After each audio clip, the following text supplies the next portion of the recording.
David Carter drove his small truck up the narrow country road and stopped in front of the house he had just bought.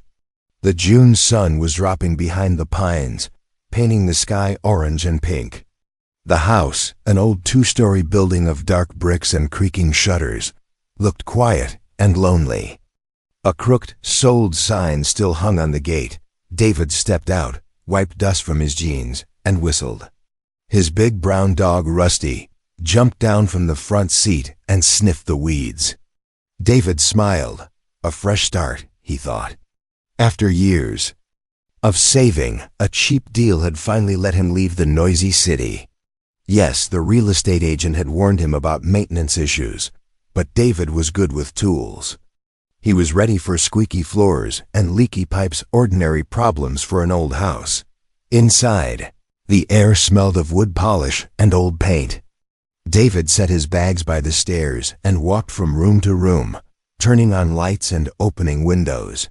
Floorboards groaned under each step. Rusty padded behind him, tail wagging. Everything seemed normal until the dog froze at the basement door. Rusty's ears flattened. A low growl rumbled in his throat. David frowned. "Easy, boy," he said, patting the dog's head. The growl stopped, but Rusty's eyes stayed locked on the door. David tried the handle. Locked. Strange, he didn't remember getting a key for that door. He searched through the small ring of keys the agent had given him. None fit. He shrugged it off. Probably for safety, he told himself. He would ask the agent tomorrow. For now he unloaded boxes, ate a quick sandwich, and rolled a sleeping bag out on the living room floor. The bedrooms were full of dust. He would clean them in the morning. Midnight came. The countryside was silent except for chirping crickets. Moonlight spilled through half-open curtains. David lay on his sleeping bag, eyes drifting shut. Clunk. He sat up. Rusty's head snapped toward the locked basement door. Clunk, clunk. SHHRRKKK. The sound was slow, heavy, like metal sliding against metal. David's heart pounded. Mice did not make noises like that. He grabbed a flashlight, slipped on shoes, and stepped carefully across the dark hall. Rusty followed, hackles raised. David pressed his ear to the basement door. Nothing. Only silence. He exhaled, let out nervous laugh, and returned to his makeshift bed. 10 minutes later, the sound came again, louder. Clunk, clunk. Shrook. Thump. Rusty barked. David cursed under his breath. He pulled out his phone to call the agent, then stopped. What would I even say? "Sorry to bother you at midnight, my basement is growling." He stuffed the phone back into his pocket. He walked to the kitchen, grabbed a flathead screwdriver, and returned to the basement door. The lock was old, the screws rusty. He pried at them, but they were stubborn. Every tap of metal echoed down the hall, loud as a gunshot in the quiet house. At last the last screw came loose, and the faceplate fell away. The door swung open, releasing a cold, musty breath. A steep wooden staircase disappeared into blackness. David clicked the flashlight on the beam, lit cobwebs wobbling in a draft. The air smelled damp, but beneath the mold was a strange hint of ozone, like the air after lightning. He took one step down. Another. Rusty stayed at the top, whining. Halfway down, the wooden stairs ended at a concrete landing. The flashlight beam swept left, crumbling stone walls, empty shelves, nothing unusual. He turned right and froze. At the far end, half hidden behind hanging plastic sheets, stood a metal hatch the size of a manhole cover, set into the concrete floor.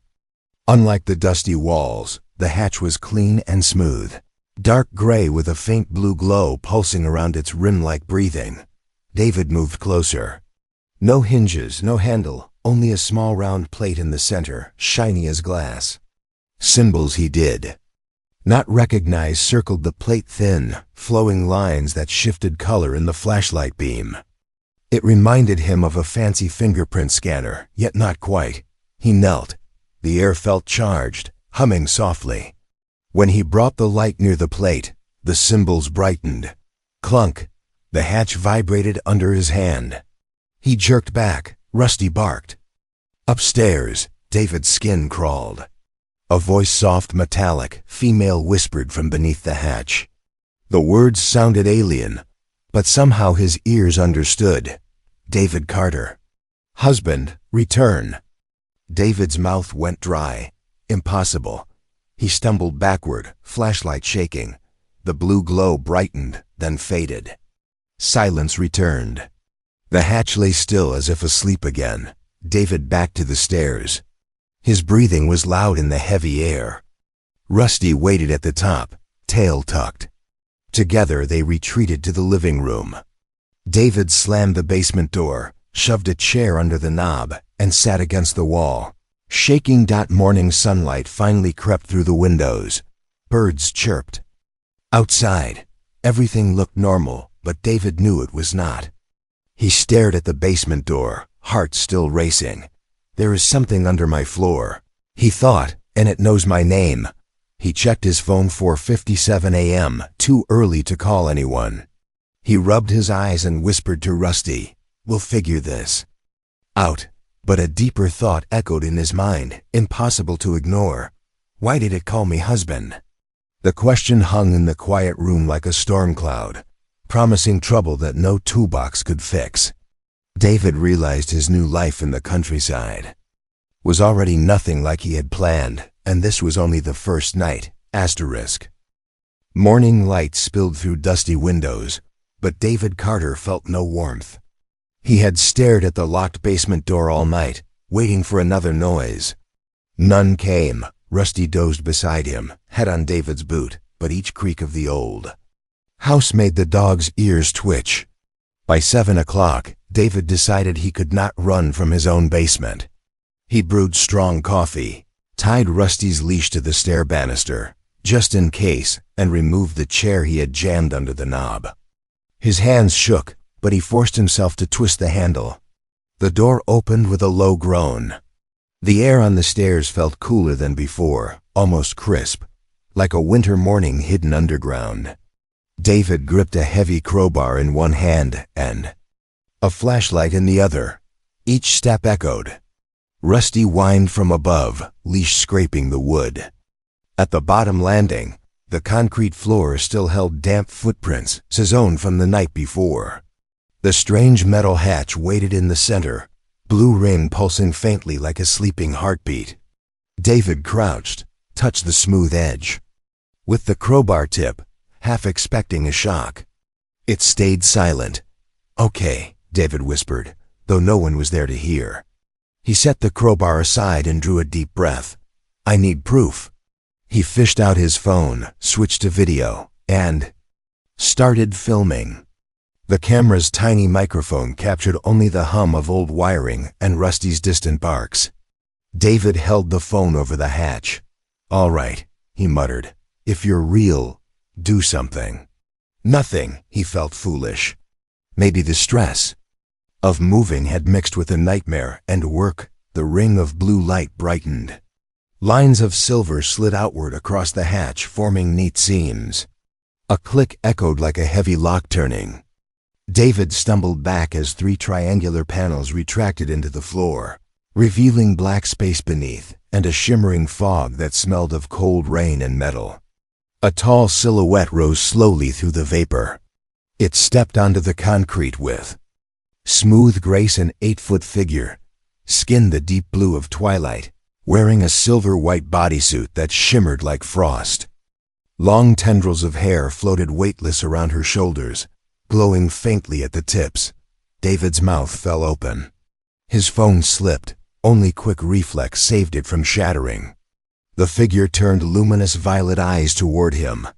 Her voice came not only through the air but inside his skull, clear and calm. "David Carter, you have come at last."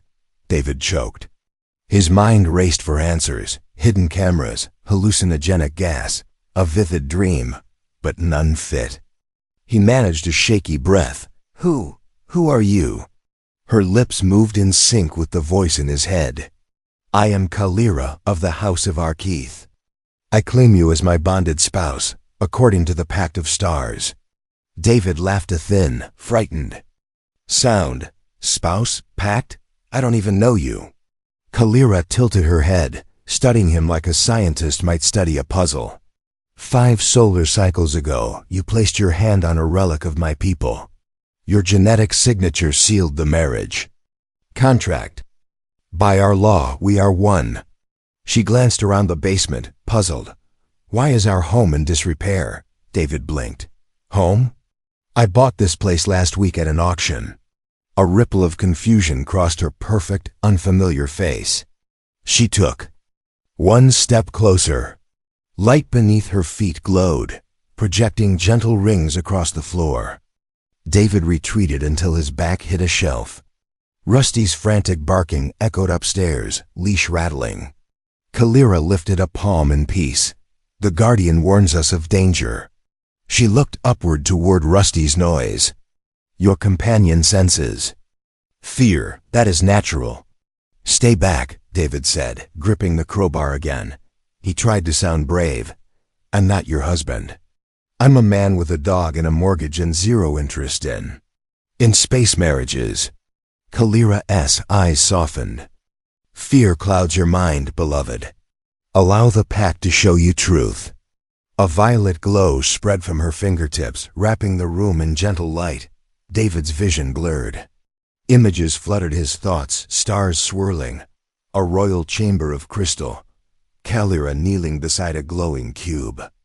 Suddenly he saw himself in a forest years ago, touching that same cube half buried in moss. At the time he thought it was a strange art piece lost by a hiker. He kept it only a day before it vanished. Now he watched memory, David press his palm to its surface, and silver symbols flared, matching those on the hatch. The vision snapped away. David staggered, dizzy. Kalira caught his elbow with surprising gentleness. Her skin felt cool, like river stone. The relic bound us, she said softly. I hid here to escape hunters loyal to my enemies. The house above was chosen for its quiet energy lines. Your purchase was foretold. Foretold? Hunters? David felt the ground shift under all his old beliefs. But a new, sharper worry stabbed him. If they were hunting you, he said, voice cracking, they could still be hunting you, hunting us. Kalira's eyes glowed brighter. They will come when they sense I am awake. She took David's trembling hand, pressed it against the hatch rim. The blue light surged.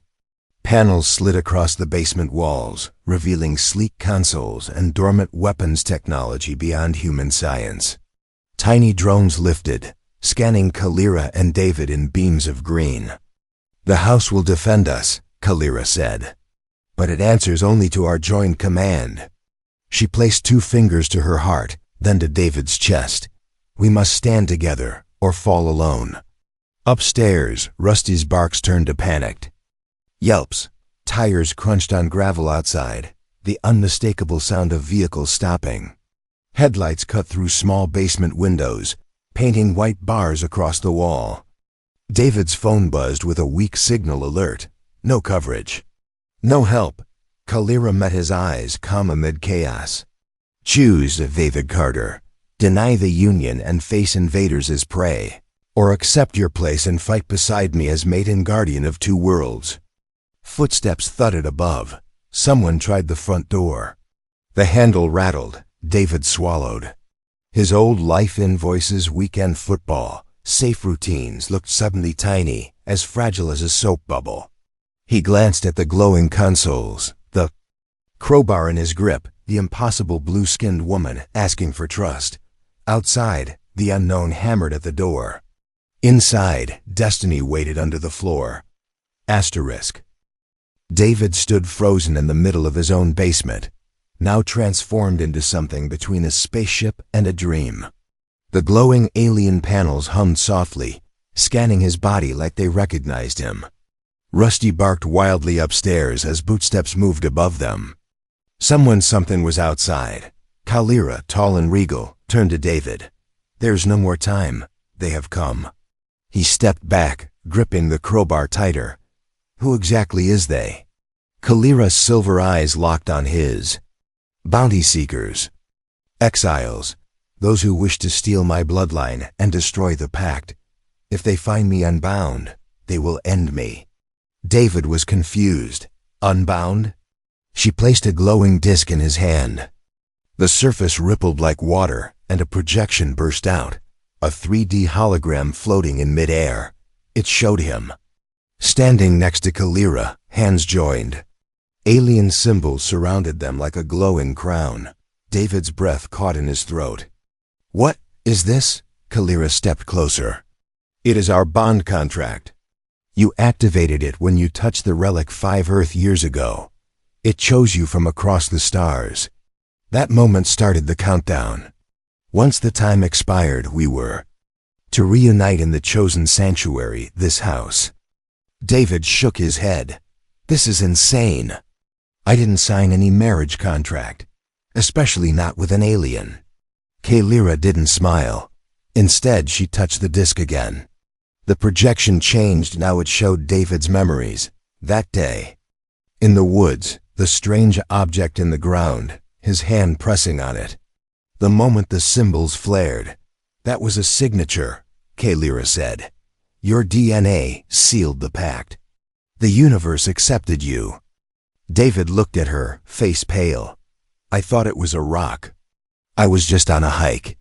Outside, the sound of boots on gravel grew louder.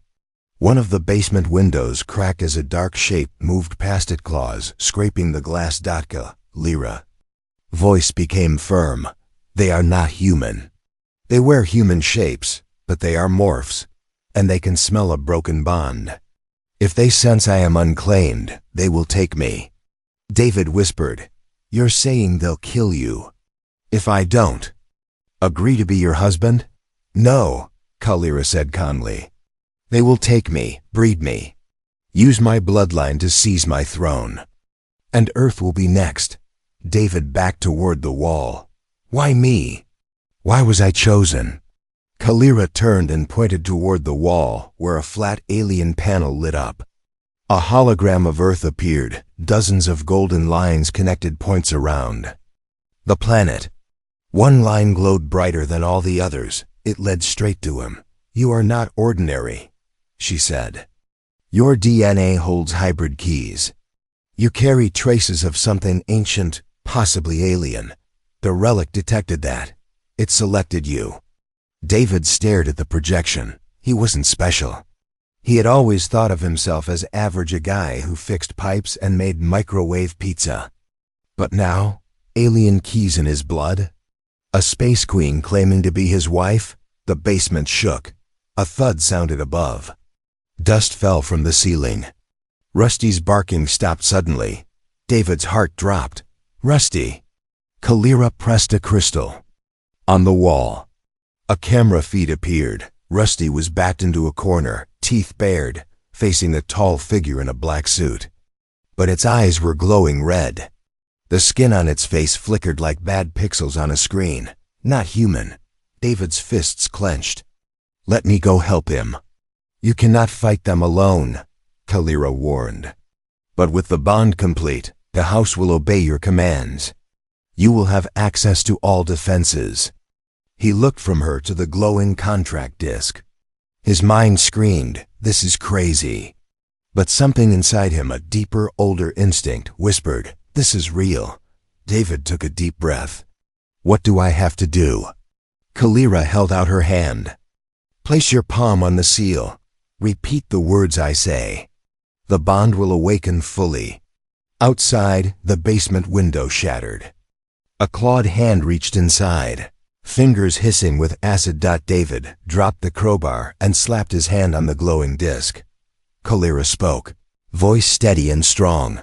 By star and stone, by memory and flame, David repeated, stumbling. By star and stone, by memory and flame. I accept the bond of blood and name.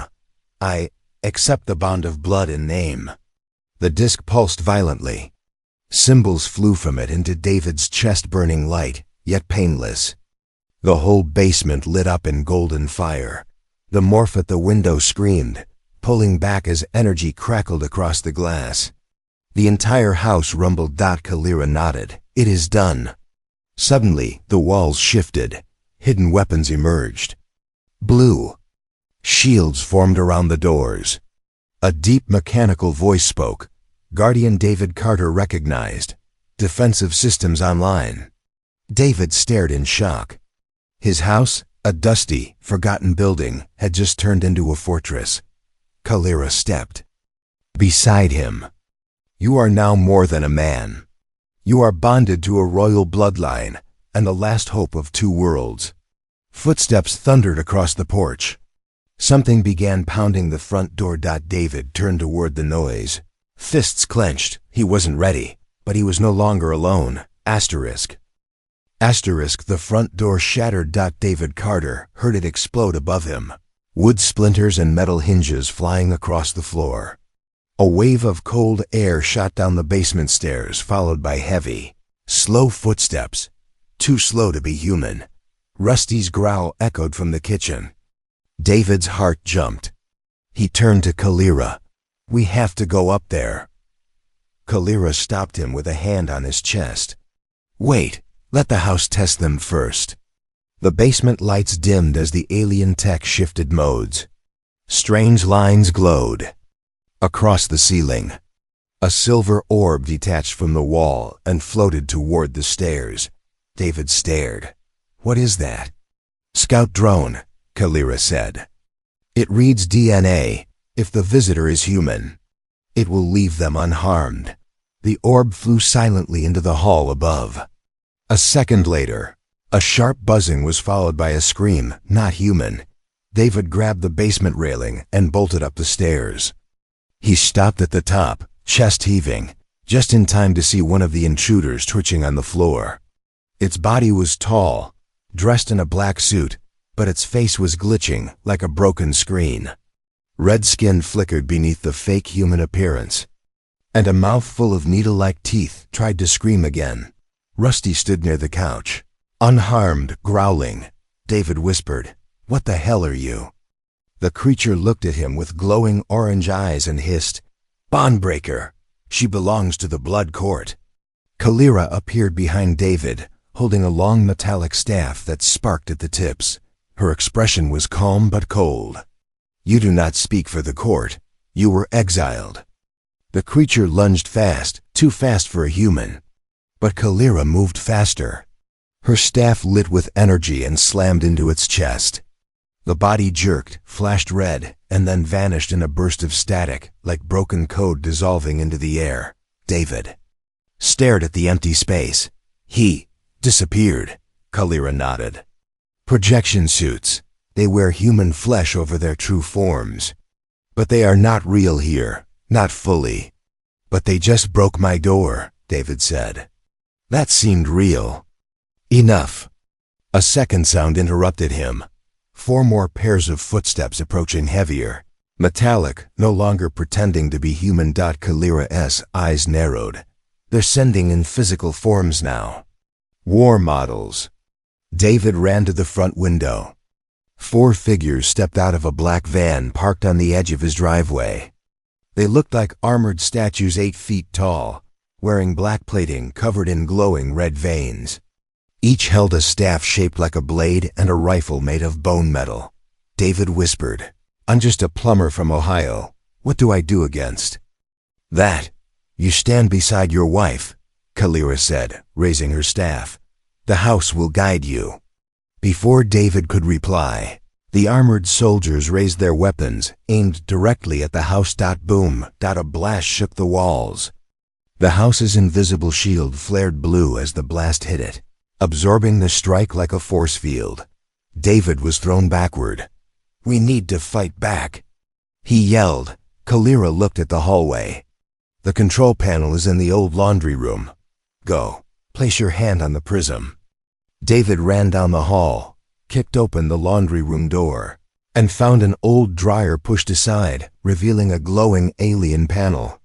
In the center was a floating crystal prism. He pressed his hand to it. The room changed. The ceiling peeled back, showing a star map.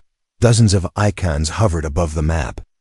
Some blinked red, others turned green. A voice echoed through the air. Command recognized. Bonded Guardian, David Carter. Defense mode initialized. Outside, panels opened across the house's roof. Alien cannons rose from the grass. The porch cracked open, revealing hidden drones the size of footballs. Kalira called out from the living room, "David!" "Give the order." David took a shaky breath. "Defend the house. Non-lethal. Push them back." The system responded instantly. Energy weapons fired from hidden points. Beams of blue light struck the armored intruders, tossing them backward. Drones flew fast, buzzing like wasps, stunning the soldiers one by one with pinpoint zaps. The morph soldiers screamed in broken digital sounds, trying to regroup. One raised a hand toward David's window. Something in its palm glowed green. Lyra appeared beside David and threw her staff. It spun like lightning and struck the morph's chest, sending the creature flying into the black van, which exploded in a fireball. David shielded his face from the heat. When the smoke cleared, the attackers were gone. Only pieces of melted armor remained in the yard. Rusty barked twice, tail wagging, as if to say, "You did it." David turned to Kalira, eyes wide. "What the hell just happened to my life?" She placed a hand on his shoulder. "The first wave has failed, but they will return. In greater numbers." David laughed bitterly. "So buying a cheap house just made me a husband, a commander, and a war target in one weekend?" Kalira smiled faintly. "Welcome to the universe." David looked around. Broken furniture, alien drones floating in the air, glowing panels still humming. Then, quietly, a thought came to him. If this is my new life, I might as well learn how to use it. Far above them, in orbit around Earth, a red blinking light appeared on a massive alien ship. A voice crackled inside. "Target locked. Royal bond detected. Prepare for descent." David Carter never imagined his dusty basement would become a war room, or that he'd be its commander. Now glowing walls, humming drones, and alien consoles surrounded him. His house had fought off invaders, activated ancient weapons, and recognized him as its bonded guardian. And yet, David still hadn't even unpacked his toothbrush. Rusty lay curled beside him on the basement floor, tail twitching in sleep. The dog had barked for hours after the battle, then finally collapsed from exhaustion. David rubbed his forehead. "What now?"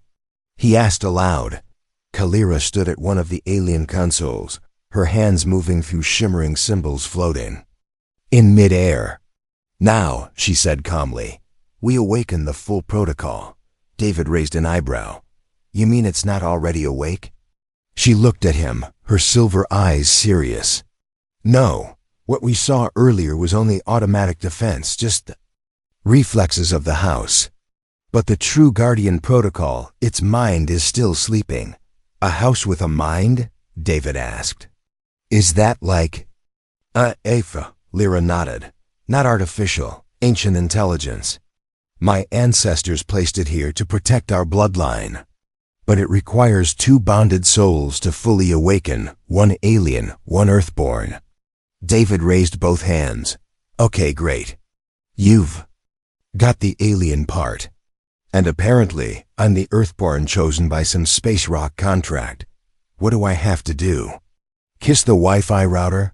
Kalira smiled, just a little. "You must enter the core room, alone." David froze.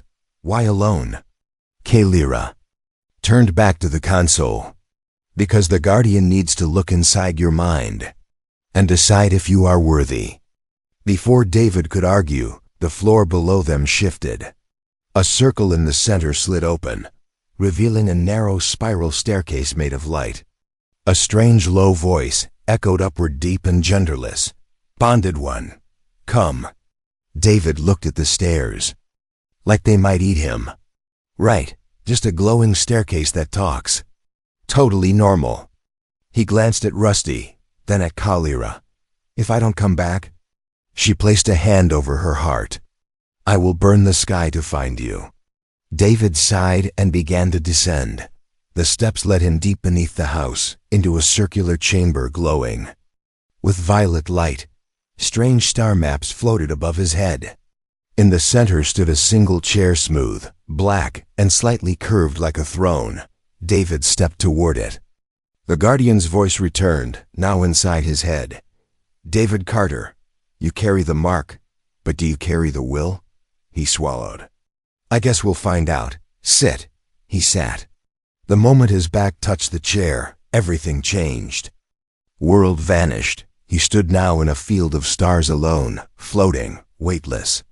Lights pulsed around him, and from the dark, figures appeared. They weren't real. They were memories. His childhood home. His late mother calling him in for dinner. The day he lost his job. The moment he first found the alien relic in the woods. That weird feeling like something had clicked in the universe. Then newer memories. Kalira's face. The morphs breaking into his house. The burning van. The first time he gave an order. And weapons responded. And finally an image of Earth, spinning slowly in the dark, fragile, beautiful, vulnerable. "Would you die to protect this?" The voice asked. Didn't hesitate. "Yes." "Would you fight those who call you weak, unworthy, primitive?" His jaw tightened. "Yes."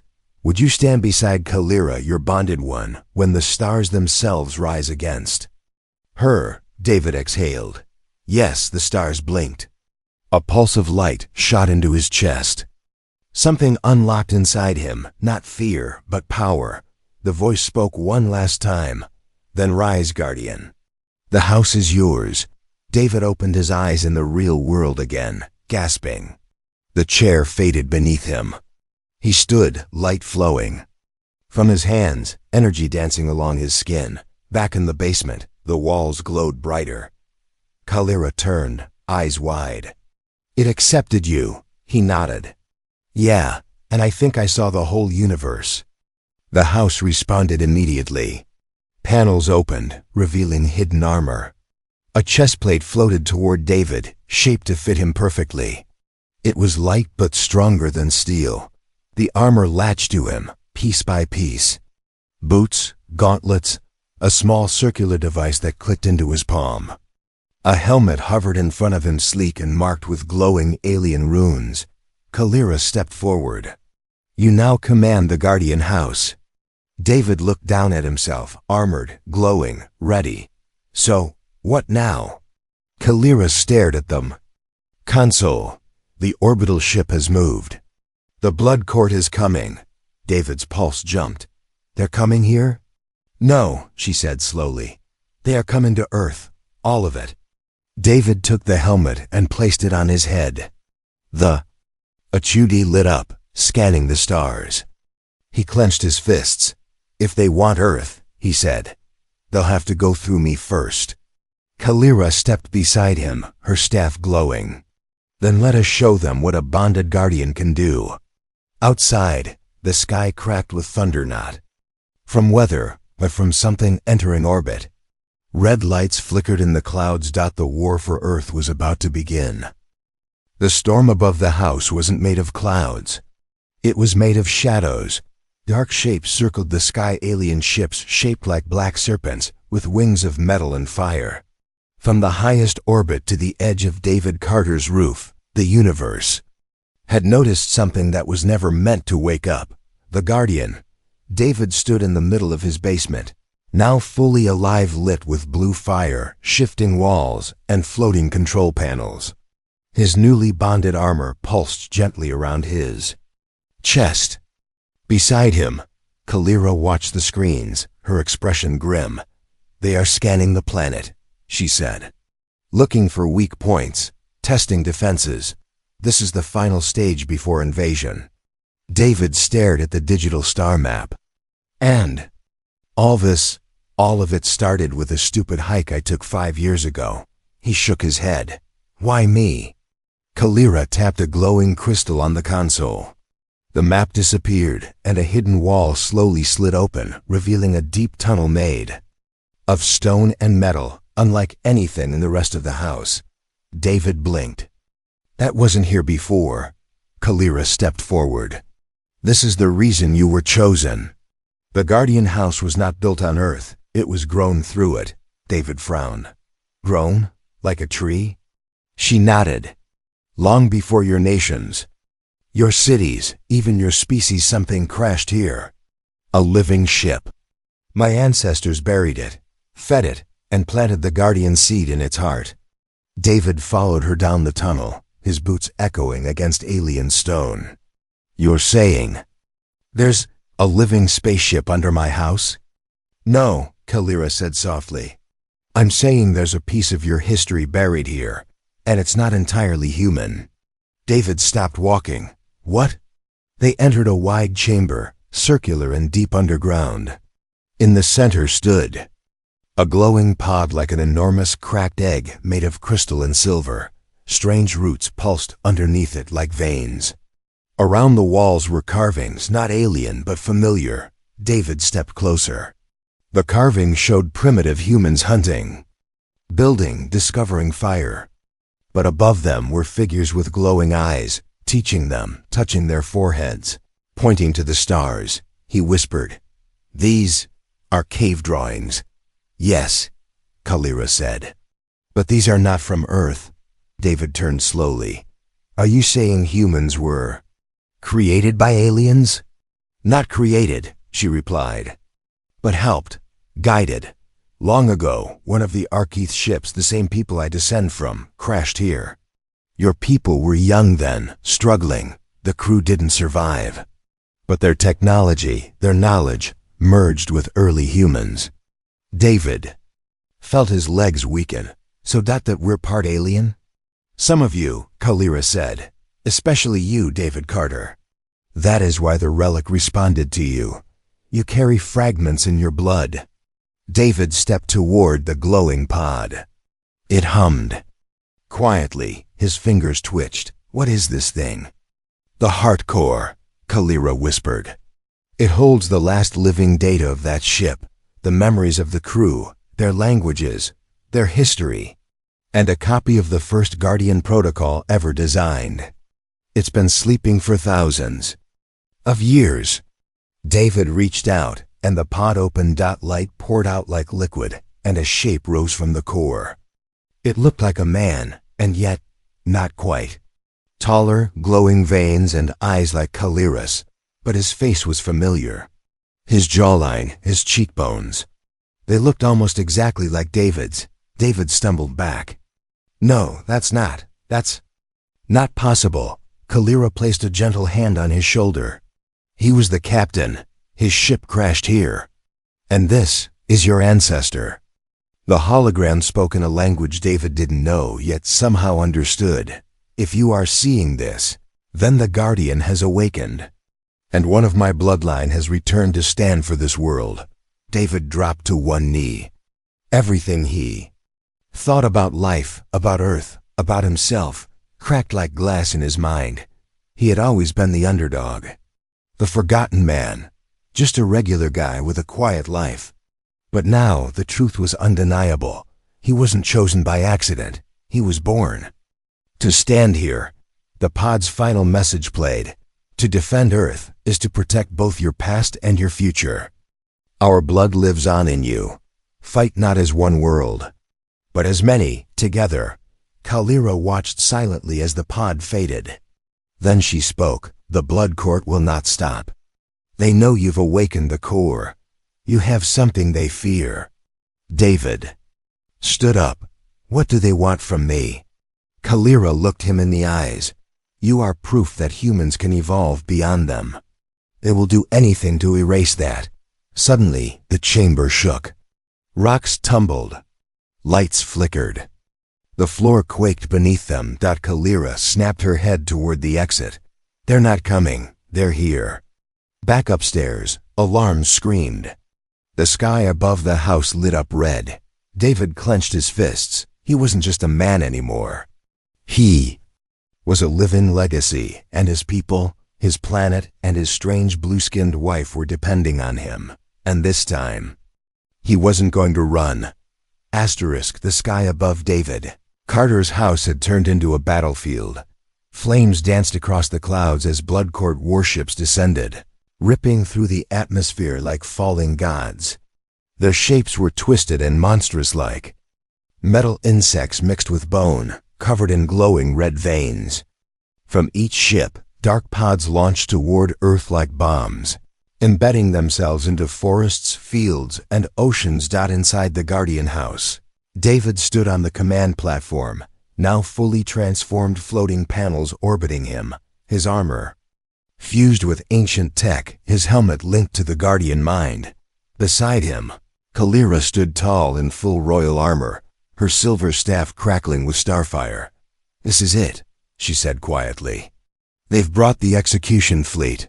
It's not just you they want now, it's the Earth." David looked out the window, the skies blazing red. "Then they picked the wrong house." Kalira's lips curved into the smallest smile. "You sound like a guardian," David smirked. "I'm a plumber in armor." Before she could answer, a deep voice filled the house, not the Guardian mind, but something else. Something ancient and cruel. "Return the Queen. Break the bond, or your planet burns." It wasn't just a message. It was a psychic threat. David felt it inside his skull like a drill. Rusty howled and ran into the basement. Kalira closed her eyes and whispered, "It's him, Varnax, the Bone Heir." David frowned. "Who's Varnax?" Kalira opened her eyes. "My ex-betrothed. He was promised the throne if I never returned. He's been trying to erase me from history ever since." David paused. Wait. You're saying this galactic warlord is your crazy ex-fiance?" Kalira raised her chin. "Yes, and you just married me instead," David blinked. "Cool. Guess that's going to make Thanksgiving awkward." Outside, the Blood Court army landed. Their soldiers marched in rows. Some walked on two legs, some crawled like spiders, some hovered above the ground. All of them glowed with the same blood-red light. Inside the house, the Guardian Protocol responded to David's pulse. Weapons emerged from the walls. Shields grew thicker, drones prepared. The very soil below the house pulsed like a heartbeat. David stood on the command platform, Kalira beside him. Their hands met, and a blue-gold wave of energy exploded through the house. Two minds, one human, one alien, merged into one command. The house roared to life. Outside, the battlefield erupted. Alien walkers opened fire, red beams slicing through the trees, but the Guardian House's shield absorbed every shot. David raised his hand. "Fire back!" From the lawn, dozens of hidden cannons rose. Beams of pure light blasted the invaders, vaporizing them. Drones soared through the air, targeting ships trying to land. Explosions rocked the ground. Kalira leapt from the second story window in a flash of blue fire. Her staff spun like a blade, striking enemy commanders one by one. With each hit, symbols lit up across her armor, royal bloodlines, reactivating. In the sky, Varnax appeared 10 feet tall, wrapped in bone armor, floating on a disk of black gravity. His face was carved with cruel designs. His voice echoed across the battlefield. "You stole her from me, Earthborn. You think your soil and steel will stop destiny?" David stepped out, armor glowing. He raised his gauntlet, activating his jet boots. He rose into the air to meet Varnax face to face. "Yeah," David said. "I kind of do," Varnax attacked. Their clash shook the sky. Staff met energy blade. Sparks flew. Lightning struck around them. David blocked, dodged, punched his suit, responding to every thought. Varnax was faster, older, but David had something he didn't: Earth's defiance and Kalira's fire. The Guardian armor adapted. Each time Varnax struck, David grew stronger. The armor learned. Finally, with a roar, David slammed his palm into Varnax's chest. His gauntlet cracked open, releasing a pulse of bonded energy. Kalira, sensing it, threw her staff through the blast. Together, their strike pierced the Bone Heir's core. Varnax screamed and exploded in a shockwave of red light. Silence fell. Enemy soldiers, seeing their leader fall, turned and scattered into the woods. Their ships rose and retreated, blinking out of the atmosphere. The war was over. David landed in the front yard of what once was his quiet country home, now glowing like a temple of stars. Kalira walked to him, eyes soft. "You did it," she said. "We did," David replied, removing his helmet. His face was dirty, sweaty, but smiling. "So, Queen, huh?" Kalira nodded. "Only with her king." David raised an eyebrow. "And Rusty?" She smiled. "First royal guardian of Earth." Rusty barked from the porch, proudly wearing a glowing alien collar. Weeks later, the Earth returned to silence. But the stars would. Never forget what happened. A man bought a house. Underneath it, he found a secret dot, and in the end, he didn't just protect it, he became its guardian. The human who married an alien queen and defended Earth.